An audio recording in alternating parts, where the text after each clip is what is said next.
There are a ton of in-game mistakes I wish somebody would have told me earlier, because whether you're a newer player or you've been playing for a while, there's a ton of things that have almost made me lose sleep overnight because I could have easily avoided them, so that way you don't make the basic mistakes that I did. Now, to master the in-game, even if you're a veteran player, again, I'm going to go over some examples, but certain things, once you reach the endgame, you need to make sure that you have fully set up. Now, before we get into some other things, I also want to talk about your XP gain. Now, your XP gain obviously works the higher level enemies that you're fighting. Things like corrupted zones, these irradiated levels that you can get by placing tablets in your towers, again, will help you level up much faster, and not only corrupting your waystones to tier 16, but making sure you're running the highest possible will get you to monster level 80, 81, or 82, which will give you the max amount of XP. Now, there's a way you can really just destroy your character's progress, especially around like level 90, 91, even the high 80s.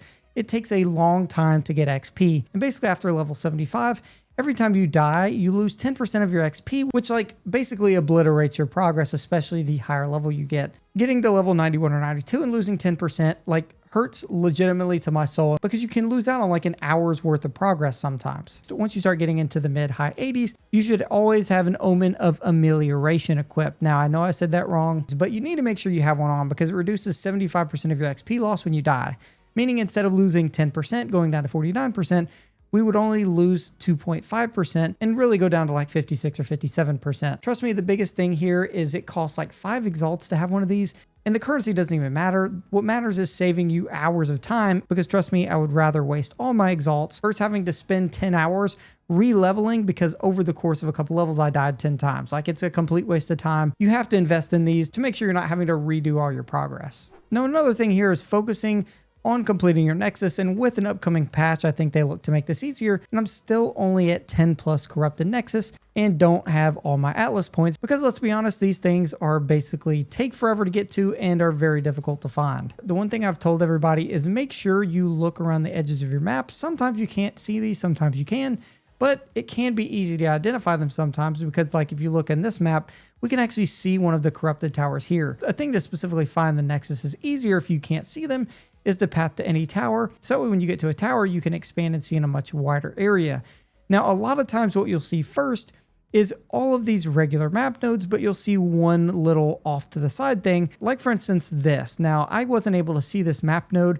I expanded this map and was able to see a bunch of these nodes up until like this one and this one, but I saw the little glimpse of red right here on these mountains, and I was like, you know what? I can't see the tower or anything, but I pathed over here, and now I got a corrupted area that I'm about to clear because I was able to spot that one little spot. And honestly, a lot of these that I've found are by looking for that exact thing. Again, if you look along the edge of your map, I really don't see anything over here. There's something right here that could just be a mountain, but if you don't notice it, again, you'll miss out on it. You can see the little red branch right here telling me that there's something corrupted in this area. You can see the other piece right here. And I'm telling you, I've found every one of my corrupted nexuses by looking and finding the tower in the fog, or by spotting these little red branches on the edges of my maps that I've cleared. Now, the next thing is your in-game Atlas, and this time around, it's actually a lot different. Essentially, there's two real setups. The first initial setup you should have before you start worrying about juicing maps and everything else is taking this route over to Grueling Journey and this route over here to the High Road. This is going to give you better Waystone sustain.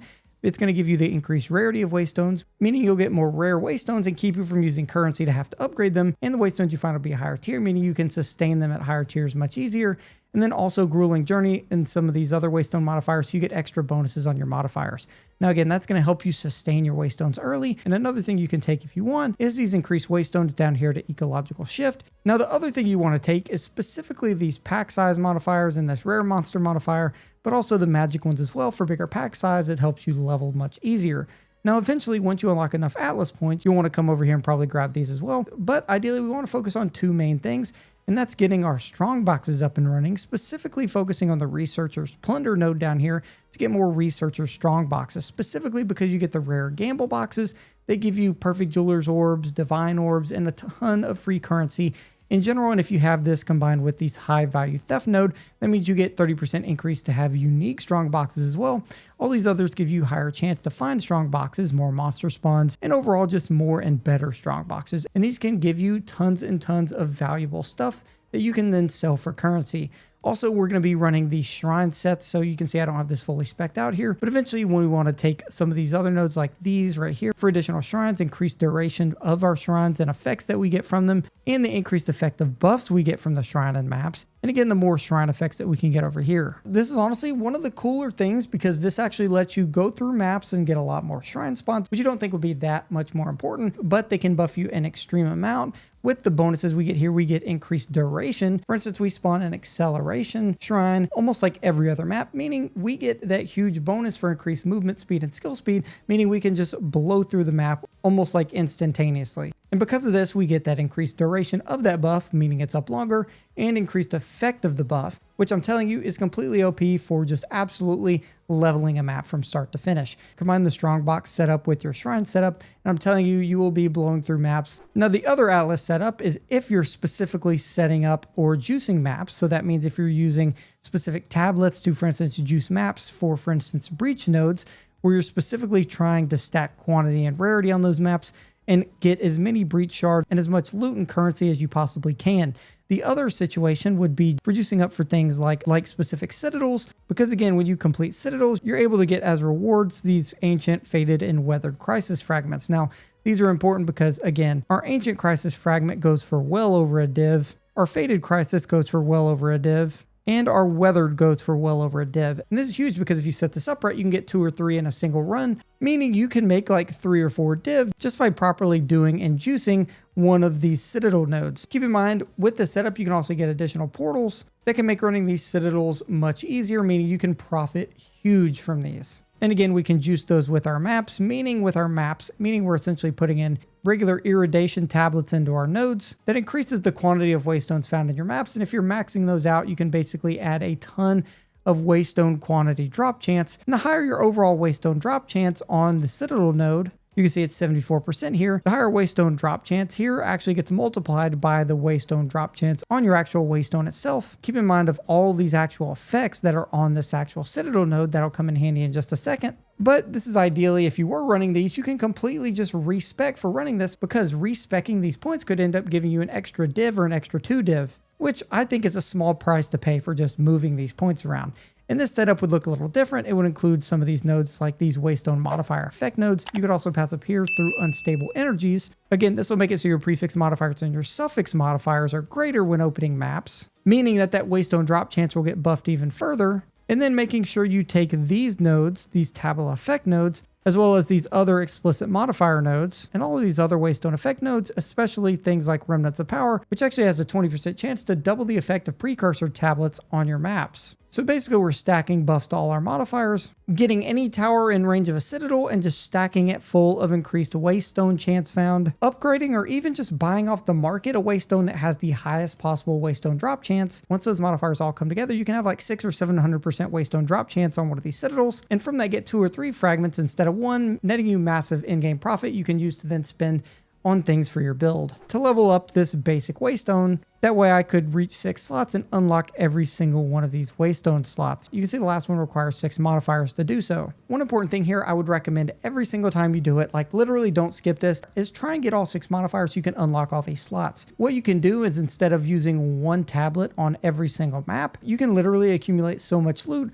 by finding a tower, upgrading all 3 slots, unlocking all 3 slots, and then just juicing it with every single mechanic known to man. This means each map you have is going to basically have like every single mechanic on it, as well as upped in level, meaning it gives you more experience and overall a little bit better loot. And that way you can run a lot of the mechanics, run them all in a single map, and literally just progress and have a lot more fun this way. Now you can juice your map specifically for individual mechanics, but honestly, I like running these with all these different insane modifiers on them because I just think it's honestly more fun. Keep in mind, you can use these maps to have them affect every single map in the entire range. You can see this has a 99% more maps affected by tablets because we ran this with a tier 15 map. If we ran this with a tier 1 map, we would probably only get like 4% more maps affected by tablets. So if we run this with a tier 15 map, we'll basically get 99 or 100% extra maps affected, meaning if we were to put 3 tablets in there, one being this expedition tablet that adds expedition encounters to 15 maps, that would be boosted by 100%, meaning we're now getting 30 or 31 maps affected,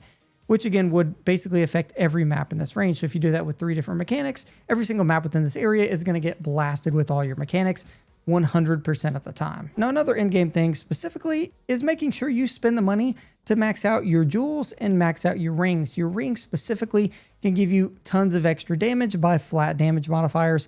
And a lot of you may only have one damage modifier in your setup, maybe like this, that gives you a little bit of extra damage. If we look at our damage here, just from our Hammer of the Gods at 38k, if we take this ring off, it basically drops us down by like 1500. Not that big a deal, right? That's still a pretty good percentage of our damage. Now let's say we take this ring and replace it with this ring.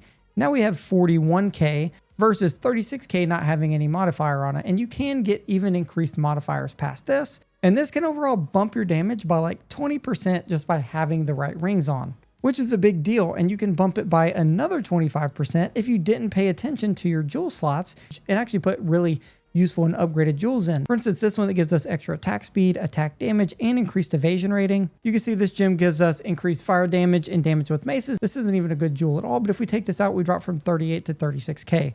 That's a pretty big jump. And then if we take out this one with only 9% attack damage, we again drop down to 36k. And we have barely any attack buffs on this one. Again, with this one down here, between all four of our gems, we could drop like 25 to 30% of our damage because we don't have the right gems in. Keep in mind, I don't even have the fully right gems in, but I've spec'd out for specific stats. And if you don't spec out for specific attack stats or ones that really help your build, your DPS can drop like, you can be suffering a lot of DPS loss from your jewels not being the right ones and your rings not having flat damage or damage multipliers on them. Now, one of my other in-game tips, that's probably the biggest one, is you want to be converting your exalts pretty much as possible. Essentially, the market for PoE is inflationary. Again, that means where divines at one point were 40 when the new league launched, now they're at 112.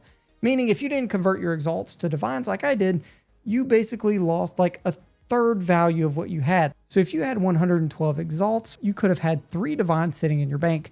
If you didn't do anything and you just left them there, that means you would only have 1 divine today, which means you basically lost like all of your currency for the most part. One of the cool ways to get around this is, again, either converting them to divines, or you can convert them to something that costs a little bit less so you don't have to have as many, and that is chaos orbs. You can convert all of your exalts to chaos orbs because chaos orbs essentially hold their value. You can see a chaos orb here is about the same rate that a divine is, so every 3 exalts gets you a chaos orb. Where before at the beginning of the league, they were pretty much a 1-to-1 trading ratio. So when in doubt, if you don't have enough for divine, convert them to chaos orbs, and then when you need them, just convert them back to exalts so that way you can spend them. And overdoing that, when you convert back, I'm telling you, you will have actually profited a ton of exalts on the way. So make sure you're doing those conversions to save your currency to make it still valuable. Obviously, if you've been playing for a little while, you know fully about your resistances. As you're playing through the campaign and reach the in-game system, or you start doing maps, here's where you really get punished for not having max resistances, meaning at least 75% is your basic cap in all of these original categories. Now keep in mind, there are ways through different passive skills and different ascendancy options like the Smithic Atava, where again you can upgrade your maximum resistances, meaning that you can actually get much higher than 75% resistance in all your categories. It makes you a lot tankier, and no matter what build you're playing, you can essentially do this. And with much higher resistance, that means a lot of those elemental damage effects don't affect you near as much. Just to give you a basic example, if we have 90 cold resistance, which can be our potential max, that means if somebody hits me with 100 cold damage, that means I'm only going to take 10 cold damage. I'm mitigating 90 of it, or 90%. If you only have 40% cold damage, that means you're only mitigating 40% of it compared to 70 or 80 or 90. That means you're taking double the damage, and that's one of the big things when you get to the end game that the game will really punish you for, especially as you start doing higher and higher level tier 15 maps. If you have 60 cold resistance versus 75, eventually it will catch up to you and really wreck your whole day, and it will cause you to die, lose XP, and it's just absolutely abysmal.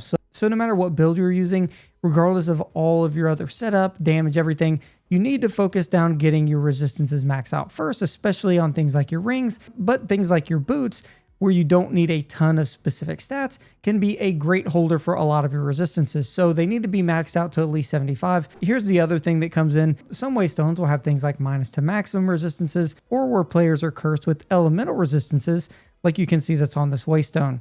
The problem with this is elemental weakness essentially gives you minus 15 to all of your resistances. So that means if we have our max at 75% here, but we have an uncapped amount at 85%. So what this does is it's going to take that minus 15 for elemental weakness out of your uncapped percentage. meaning 85 minus 15 is going to be 70%. It'll bring our resistance overall down to 70% chaos resistance. And this is why it's actually important to overcap your resistances. As an example, again, our cold has a max cap right now at 87. If we do 15 resistance out of here, that means we're going to go down to 76. So it's going to drop us from an 87 to 76. That's a pretty big drop, especially if you only have 75 and you drop 15 down to 60, you're going to get obliterated once you get into later game maps. So overcapping our resistances for extra modifiers on our waystones later on down the line means we won't be negatively affected by those waystones and can run them a lot quicker. And again, anything that prevents you from dying in game is like the most important thing. There's a couple other things that are going to help you, especially when you get to the end game, so that your character doesn't get absolutely obliterated. And that's going to first revolve around your max life, or your energy shield, whichever you're really using on your build, or a mixture of the two, just depending on what build you're using. Ideally, you want to spec pretty high into one of these. Obviously, life is helpful for more melee builds, so that way the more life you have, obviously the more damage you can take, but it's severely understated how important this stat is. For instance, for my warrior with max life, I make sure to have max life on every single piece. My boots have 62, my shield gives me 149, my belt gives me 171. Even my ring here gives me 96, and by stacking max life with a bigger health pool, it keeps you from dying with all of these other things taken out of the equation a lot less. Just by having more max life, I'm telling you, it is going to make playing this game way easier. The same goes for energy shield. If you're playing a build with energy shield, you want to make sure you're stacking things like plus to a maximum energy shield, like you can see on this piece. That extra max to your energy shield is going to compound with a lot of your extra stats, meaning you can get a much higher overall energy shield, which again can take damage and then recharge without no other intervention needed. Again, you can also get things like percent increased energy shield that will bump your energy shield up even further. So depending on which one you're doing, if not both, you need to prioritize them on your gear to make sure you're maxing them out, because it's the absolute key to surviving in game. On top of that, things like block, evasion, and armor